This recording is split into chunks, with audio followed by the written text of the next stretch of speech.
Pan Jezus w dzisiejszej Ewangelii wymaga, wzywa do czujności. Szczęśliwi słudzy, których Pan zastanie czuwających, gdy nadejdzie. Ale warto przeczytać tą dłuższą wersję Ewangelii, przeznaczoną w lekcjonarzu do czytania na dziś, bo tam jest pierwsze zdanie, które jest niesamowite. Nie bój się, mała trzódko, spodobało się Ojcu Waszemu dać Wam królestwo. Zanim Pan Jezus przeszedł do wymagań, mówi niesamowitą rzecz, że ta mała, na razie zalękniona trzódka Jego uczniów jest dziedzicem wielkiego królestwa. Nie bój się, trzódko. Lęk jest najgorszym doradcą. W lęku najgorsze jest nie to, o co się boimy, ale najgorsze jest to, że w ogóle się boimy. Lęk potrafi sparaliżować człowieka. Czytałem taką anegdotę o małżeństwie. Żona niesamowicie bała się włamania. Cały czas, przez całe lata żyła w lęku, spięta strachem, że ktoś kiedyś włamie się do ich domu. Pewnego razu w nocy słyszą jakiś szmer, jakieś niewyjaśnione dźwięki, mąż idzie na dół i wreszcie widzi włamywacza. Ktoś próbuje się włamać. I ten mąż mówi: dobry wieczór panu, zapraszam pana na górę, przedstawię pana mojej żonie, ona od 10 lat na pana czeka. 10 lat lęku, moi kochani, to anegdota, ale ona mówi o tym, że boimy się nieraz przez lata, a przedmiot strachu może w ogóle nie nastąpić. Lęk paraliżuje, ale bywa lęk zasadny. No boimy się teraz różnych rzeczy, boimy się wojny, boimy się kryzysu. Wiele różnych powodów mamy do lęku. I moi kochani, dzisiaj to powiedzenie Pana Jezusa, to zapewnienie: nie bój się, mała trzódko, spodobało się Ojcu Waszemu dać Wam królestwo, jest nadal aktualne w kontekście tych nowych problemów. Moi kochani, uczniowie Jezusa mogli się bać. Groziło im prześladowanie. I przez wieki, można powiedzieć przez całe 2000 lat Kościoła, chrześcijanie mają powód, żeby czuć się taką małą trzódką. Przeżyliśmy różne czasy. Wielu z Was, starszych ode mnie, przeżyło jeszcze czas wojny, potem czas komunizmu i można było wtedy czuć lęk. Niesamowite jest to zapewnienie Boga, który obiecuje tej małej, zalęknionej trzódce królestwo. Moi kochani, popatrzcie, kiedy aresztowano Jezusa, kiedy przyszli pojmać Jezusa, Jego prześladowcy, Jezus pyta: kogo szukacie? Jezusa z Nazaretu, ja jestem. I wtedy jest tam taka ciekawa scena, cofnęli się i padli na ziemię. A więc zobaczyli jakiś niesamowity majestat, potem pojmali Jezusa, ale już wiemy, że Jezus dał się aresztować. Gdyby nie chciał, to mógłby ich bez trudu powstrzymać. Prymas tysiąclecia. Dla mnie takim znakiem, takim obrazem Boga, który panuje nad światem, są pasterze, których Pan Bóg raz po raz daje Kościołowi. Popatrzcie, kiedy aresztowano księdza prymasa, błogosławionego już Stefana Wyszyńskiego, ci strażnicy, ci policjanci byli pod wrażeniem i mówią siostrom przy ulicy Miodowej, prezydencji prymasa, widząc prymasa, który bez lęku, z podniesioną głową wyszedł na ich spotkanie, jeszcze kiedy pies, Baca, ugryzł jednego z nich, opatrzył mu ranę i wtedy ten policjant mówi: zazdrościmy wam takiego prymasa. Prymas był znakiem wobec wiernych, wobec ludzi mu powierzonych, Boga, który panuje nad światem. Ludzie potrzebują takich znaków w postaci takich właśnie pewnych pasterzy.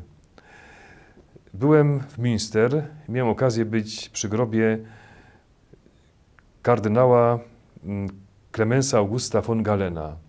Niesamowita postać, nazywana przez Niemców der Löwe von Münster, lew z Münster. Był to biskup Münster, kardynał, wtedy jeszcze arcybiskup czasu II wojny światowej. I okazał się niesamowicie mocnym pasterzem. z hrabiowskiej rodziny, była od niego niesamowita godność, majestat. Samo hasło biskupie, które sobie obrał, było bardzo wymowne. Nec laudare, nec timore. Ani pochwałami, ani lękiem. Nie zdobędziecie mnie ani jednym, ani drugim. Nie dam się na to nabrać, nie dam się tym skusić. I rzeczywiście to hasło okazało się mottem jego życia. Przełożył to na czyny. Moi kochani, dziś już jest błogosławiony, wyniesiony na ołtarze, ale nie wiadomo było, czy w ogóle przeżyje wojnę. Był niezmordowanym wrogiem Hitlera. Są różne ciekawe historie, kiedy na przykład w czasie jednego ze swoich płomiennych kazań potępił wychowanie młodzieży niemieckiej w tych ośrodkach Hitlerjugend. Jeden z krzykaczy tam w katedrze zaczął wołać: nie masz swoich dzieci, nie masz rodziny, to się nie odzywaj. Ten, kto nie ma dzieci, nie ma prawa o tym mówić. I wtedy on się uśmiechnął i powiedział: nie pozwolę, aby w moim kościele obrażano Adolfa Hitlera. Bo jak wiadomo, Hitler też nie miał dzieci. Ale taka najbardziej wymowna scena miała miejsce, kiedy Gestapo przyszło go aresztować. I on wtedy zapytał: aresztujecie mnie jako prywatnego człowieka, jako szeregowego obywatela, czy jako biskupa? Jako biskupa. Ubrał wszystkie szaty biskupie, wyszedł na ulicę w pontyfikaliach i wtedy ci zadzwonili do swoich przełożonych i kazali im odstąpić od aresztowania. Nie chcieli robić scen. Warto dodać, że arcybiskup miał 2 metry 1 centymetr wzrostu, więc w tych szatach biskupi wyglądał majestatycznie. Przed domem biskupim zebrał się tłum ludzi, patrzą samochód Gestapo, gestapowcy podkulili ogony i odjechali. Hitler powiedział: czekam tylko na koniec wojny. Kiedy jego aresztowanie już nie wywoła takich zamieszek, teraz mi zależy na opinii, ale na koniec wojny krwawo się, kiedy się wojna skończy, krwawo się na nim zemszczę. Nie zdążył. Po wojnie kardynał Clemens August Graf von Galen został mianowany kardynałem i miesiąc później zmarł. Kapelusz kardynalski otrzymał, zmarł miesiąc później. Papież Benedykt XVI ogłosił go błogosławionym. Niech czeka tylko na koniec wojny. Wojna się skończy, krwawo się na nim zemszczę. Te słowa Hitlera się nie ziściły. Moi drodzy, w naszej diecezji przed 3 laty zmarł najstarszy kapłan wtedy w diecezji, ksiądz kanonik Zbigniew Szychowski. Niesamowicie ciekawa historia, był w różnych miejscach. Kapłanem był przez bardzo, bardzo długi czas. I na krótko przed śmiercią siedziałem z nim przy stole i on mówi tak: przeżyłem czasy bolszewików, Niemców, przeżyłem okupację bolszewicką, niemiecką, komunistyczną.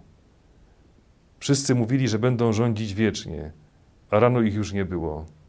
Mówili, że to oni rządzą, a tymczasem Pan Bóg rządzi światem. Moi kochani, my też dzisiaj mamy nieraz prawo czuć się taką małą trzutką. Zwłaszcza, że dziś do dobrego tonu należy krytykować i wyśmiewać Kościół, chcąc należeć do bohemy artystycznej czy być w mainstreamie, warto przyłożyć Kościołowi. To dzisiaj nic nie kosztuje, a można na tym wiele zyskać. Osoby wierzące mogą czuć się małą trzutką. Więc posłuchajmy tego zdania z dzisiejszej Ewangelii. Ono jest skierowane do nas. Nie bój się, mała trzutko.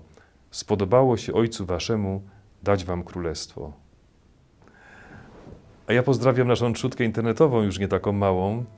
Cieszę się, że dopływają do nas sygnały wakacyjne. Bardzo się cieszę z ostatniego sygnału pana katechety i organisty z Archidiecezji Warszawskiej.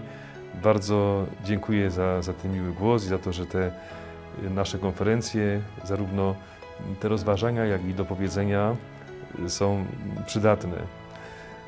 Życzę jeszcze na półmetku wakacji, dobrych, udanych wakacji. Cieszmy się z tego, że mamy czas wolny.